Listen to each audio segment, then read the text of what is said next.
મિત્રો, હું ભાવચંદભાઈ કાતરોડિયા દેશી કાકા ચેનલમાં આપનું હાર્દિક સ્વાગત કરું છું।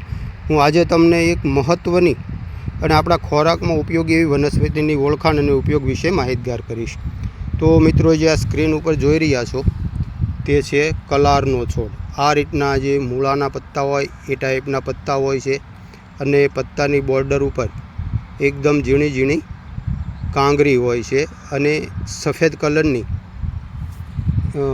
રૂવાટી પણ હોય છે। જો આ ઉમળા પત્તામાં રૂવાટી પણ દેખાય છે। આ એની ખાસ ઓળખ છે કે એમને ઝીણા ઝીણા આ રીતના ફૂલ આવે છે, પીળા કલરના ઝીણા ઝીણા ફૂલ આવે છે અને છોડ છે 2 થી 2.5 ફૂટ જેટલો ઊંચો થાય છે અને તેનું પત્તું તોડી અને સૂંઘવામાં આવે તો અજમા જેવી સરસ મજાની સ્મેલ આવે છે। હવે શિયાળો આવે એટલે મિત્રો દરેકને ઉબાડિયાની યાદ આવે અને ઉબાડિયાનો સ્વાદ અને સોડમ છે એ આ કલાર વિના કહેવાય છે કે અધૂરો હોય છે।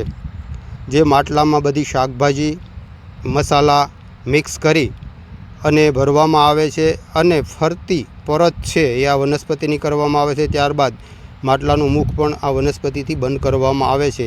તેથી આમનો સ્વાદ અને સોડમ એ શાકભાજી ઉબાડિયામાં બેસી જાય છે અને સ્વાદ અનેક ગણો વધી જાય છે। મિત્રો, આવી ઘરેલું ઉપયોગની વનસ્પતિના વિડીયો જોવા માટે અમારી ચેનલને સબસ્ક્રાઈબ કરો, લાઈક કરો અને શેર કરો। નમસ્કાર।